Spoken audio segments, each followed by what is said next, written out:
Some say Chinese is one of the most difficult languages in the world, and learning it is almost impossible. So learning Chinese, the most difficult thing. 非常非常非常非常非常难 So I'm sort of tone deaf. I can't really hear them. I think the cultural mindset is the biggest complication for The us. grammar. 知吃思诗都很难 It's just complicated so much. Only because you're not learning it in the right way. Why not try Takeaway Chinese, where you can take some Chinese away and experience progress day by day. Takeaway Chinese, we will promise you a difference.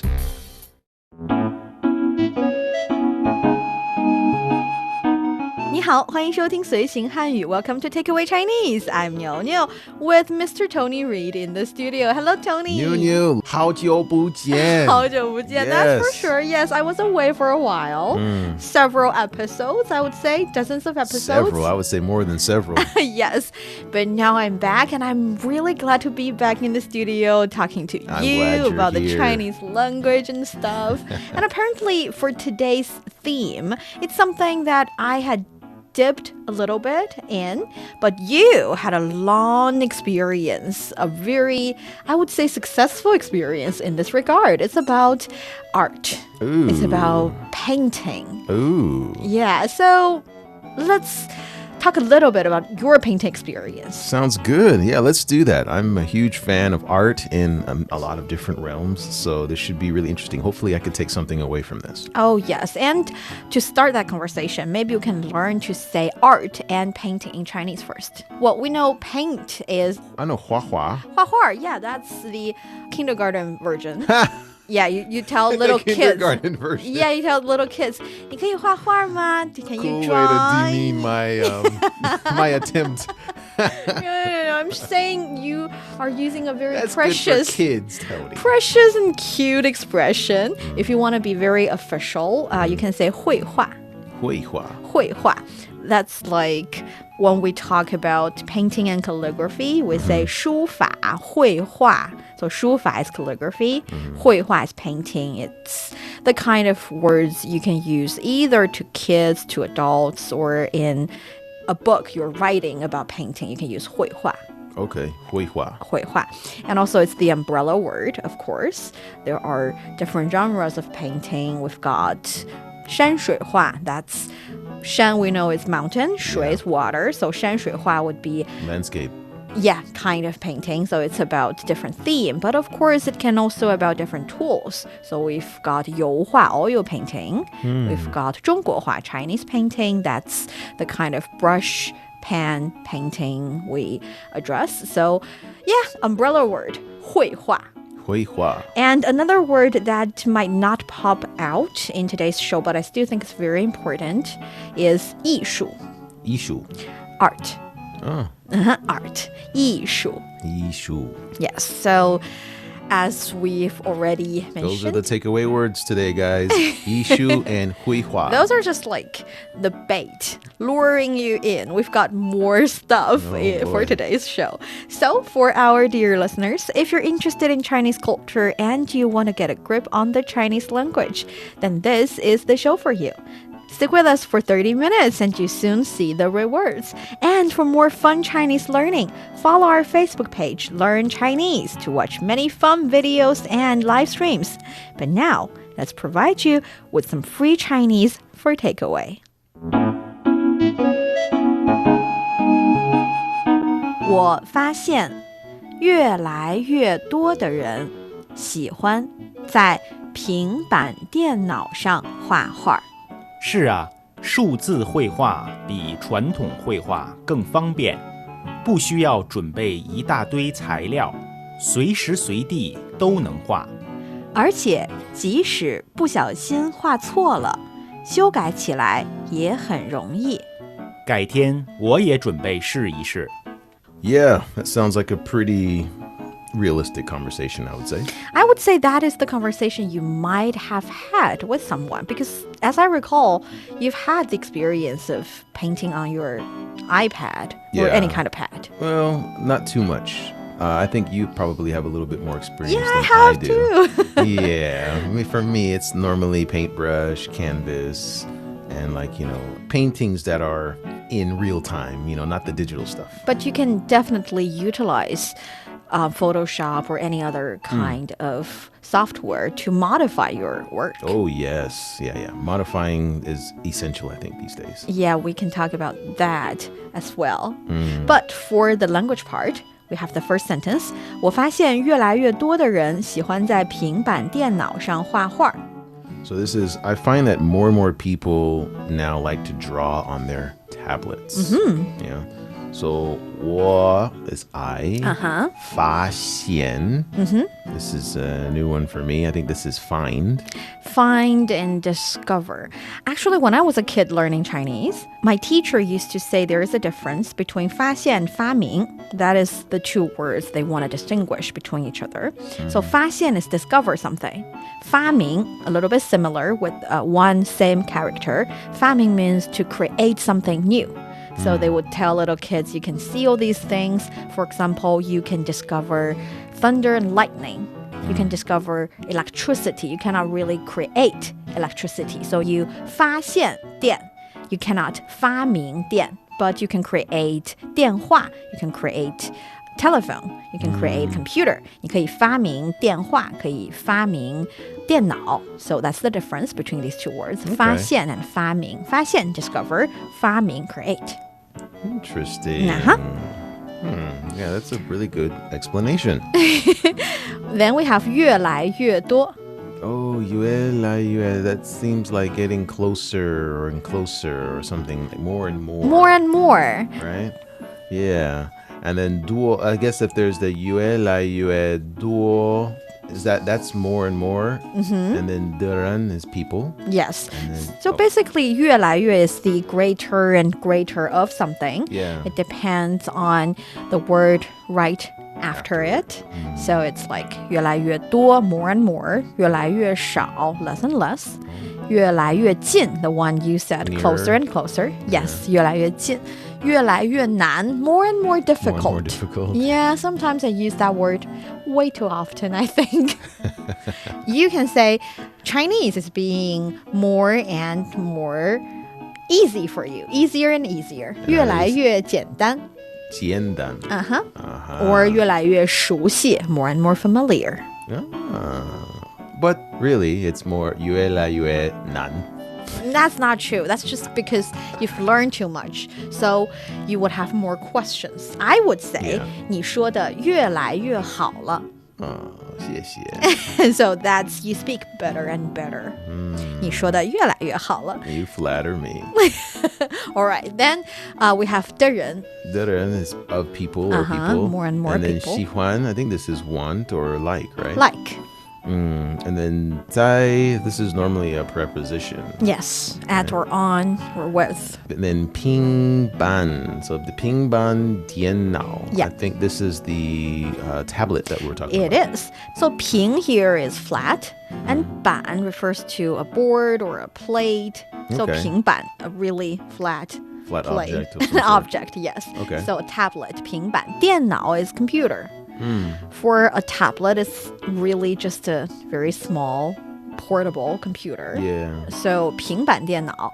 Actually, in Chinese, if you say 平板, and if you read the context, for example, 我在我的平板上办公, I am working on my tablet, on my 平板. People would understand you're talking about a tablet. They would not assume you're talking about a flat plate. The plate, huh? Yeah, so that's the abbreviation you can use, 平板. Okay, so plate computer, huh? Yeah, plate computer, 平板电脑. And then 上.在什么上, that's the preposition, proper combination of the preposition, of course. Okay, so 在 is the preposition, and then 上 denotes on. And then 花, See? the The cute baby kindergarten word that you version. teased me about earlier. I think that actually does mean to draw or something. It does right? mean to draw. And I think if you feel offended, I should apologize for saying it's the kindergarten version. It's more like the oral English version. You use it in Okay. daily conversation, for Okay. sure. And then we have 是啊，数字绘画比传统绘画更方便.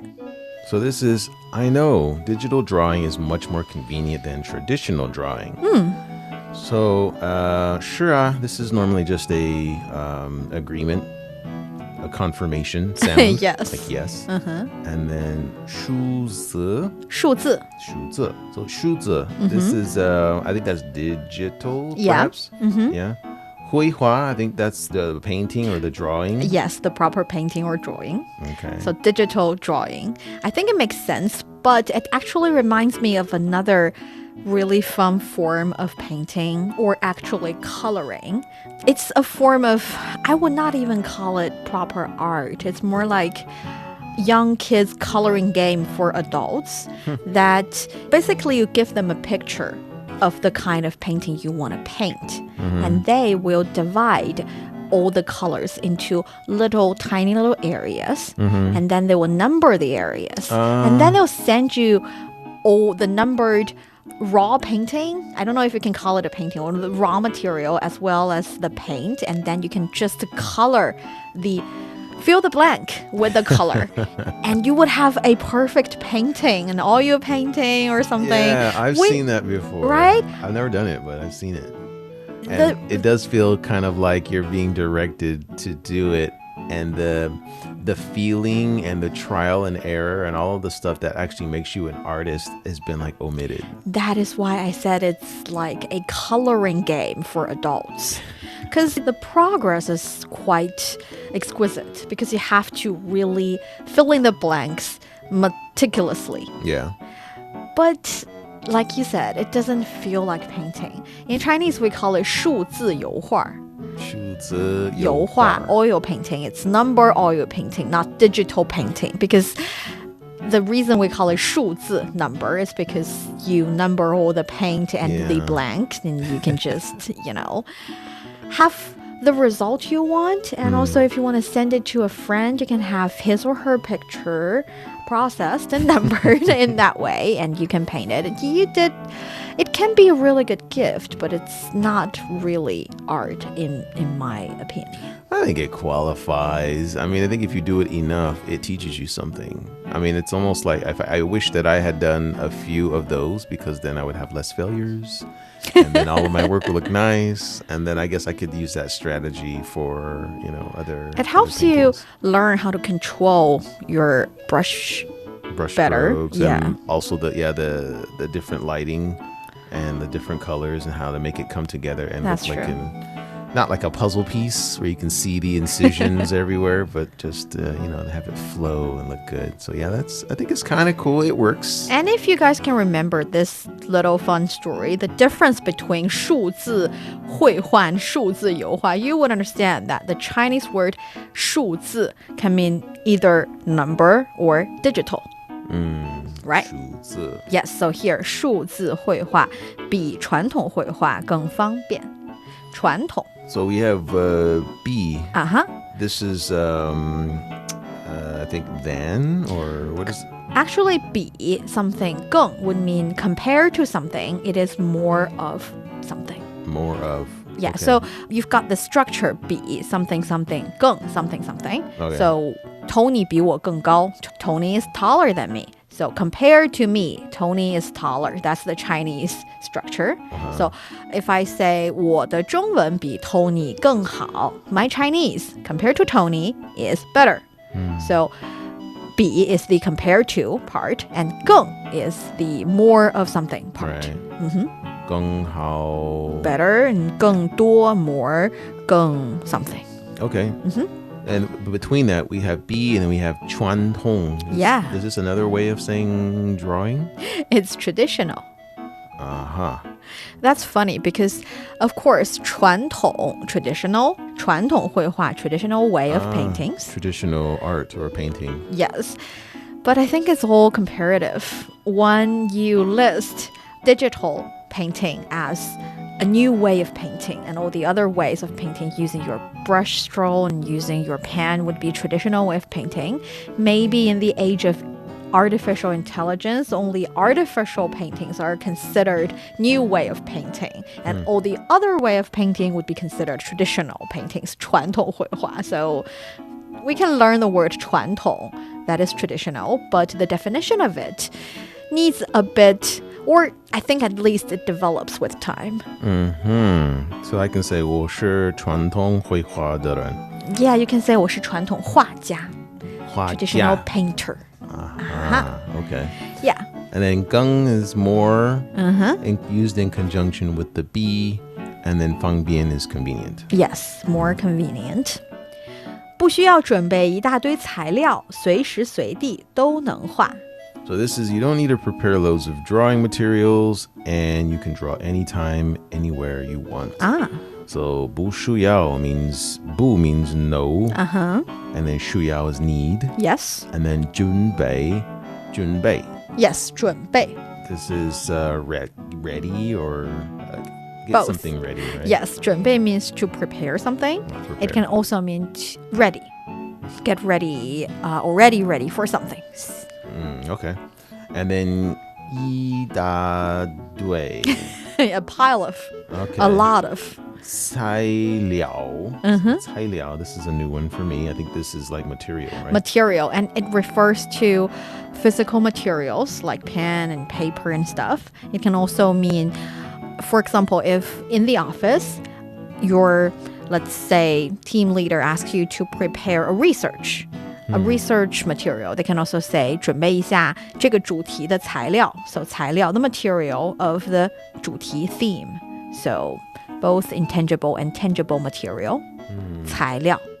Okay. And then we have 随时. 随时随地. 随时随地. Are these used always together? Mostly together. Isn't that like any time? Any time. Yes. Okay, and then 随地 must mean anywhere. Anywhere. So you can use them separately, but they can be used together as well. And when you're using them together, you're basically trying to stress the fact that it's very convenient. You don't have to choose a place or time. Cool. 随时随地, anytime, any place. And then 都, I think here is this. Both or all. Both or all. And then 能 is can. And then 画 means like just draw or something, right? Draw or paint, yes. Okay. And actually in this sentence, 是啊，数字绘画比传统绘画更方便. Digital drawing is much more convenient than traditional drawing. 不需要准备一大堆材料. No need to prepare lots of stuff. 随时随地都能画. Draw anytime, any place. We do not really have a you. We do not really have a subject. But it's referred. It's implied. Right. Because of the context. Of course, if you say 你不需要准备一大堆材料 works as well, but it's not necessary in Chinese. Very simple, nice language, in my opinion. I don't know about simple, but yeah.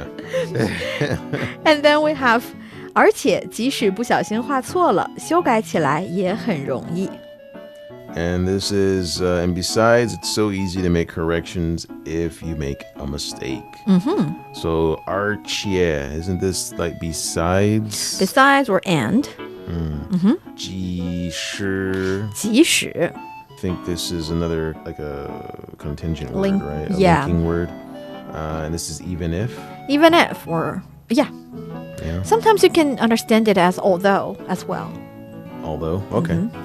And then we have 不小心. 不小心. I think this is like accident or mistake. By mistake, accidentally, yep. 画, I think this is draw or 错了, this is mistake. Mistake, wrong. Wrong. 修改. That's correct. Correct. And then this 起来 is like something that continues, right? Like it's something that you start and you keep doing, or... Usually it's used after a verb to indicate the beginning and continuation of an action. For example, if you want to say something tastes weird, you can say 吃起来怪怪的. If you want to say something looks good, you can say 看起来很不错, looks good. Something like that. Yeah, looks not bad. All right. And after that, we have 也很容易, 也 also. Yeah, so yeah is normally like also, and then 很 is very. But actually here, 即使也 is a kind of like a language structure, a language form. So 即使, even if something, 也, we still want to do something. For example, 即使中文很难,我们也要把中文学好。Even if Chinese is very difficult, we still want to learn it well. So 即使也 that's the structure. And you can say 即使他很穷，我也要嫁给他。Even if he is poor with no money, I still want to marry him. So that's how you use that. 即使也。Okay. And here we've had 即使不小心画错了，修改起来也很容易。Even if you've made a mistake, it is actually still very easy for you to fix it. 容易。Easy. Yes, easy. 改天我也准备试一试。And this is, I'd like to give it a try someday. Yeah. Right? So, 改天, I think this is the someday part, right? Yes. And then 我也, I also, or can we use also here for this? Yeah. And then 准备, ready or prepare. And then 试一试. Give it a go. 试一试. Try one try. Okay. Literally. Okay, how do you say let's give it a try? 试一试吧? 试一试吧 or 咱们试一试吧 咱们 is the we, so let's give it a try. 咱们试试吧 Let's try it. Got it. So that's the conversation. Do you have any questions? No, I'm going to keep this going. All right, so let's give the conversation a go. Sure. 我发现越来越多的人喜欢在平板电脑上画画。是啊，数字绘画比传统画更方便，不需要准备一大堆材料，随时随地都能画。而且即使不小心画错了，修改起来也很容易。改天我也准备试一试。You're listening to Takeaway Chinese with myself, Niu Honglin, and Tony. We would love to hear from you. Send us your thoughts via email to learnchinese@cri.com.cn. Coming up next, let's learn more expressions about painting and, of course, discuss our personal experience when it comes to painting on a tablet. Don't go away, so you will take some Chinese away. Welcome back to Takeaway Chinese. I'm Niu Honglin with Tony here in the studio. And when it comes to digital painting, 数字绘画, what is your take on digital painting, Tony? Have you ever tried it, like for an entire painting? As an artist, I know your standard must be pretty high.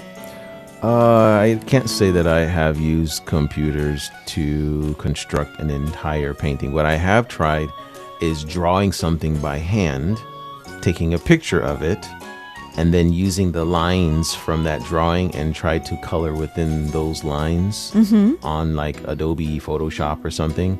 And that has been actually a challenge because the shading and the lighting and all that stuff, it's a different technique. That's why I ask you, because for me, I'm no painter, I'm no artist. I have no idea how to paint on a real paper. I don't do it. I do it in the way that a kindergarten student would do it. They would draw a beautiful little princess wearing a beautiful little dress, something like that. I can do that. But for me, it doesn't make that much of a difference drawing on a tablet or on a paper. I'm just drawing. But I understand for some real artists like yourself and many other ones that they are familiar with the texture, with the feeling. In Chinese, we say 手感. So literally hand feeling.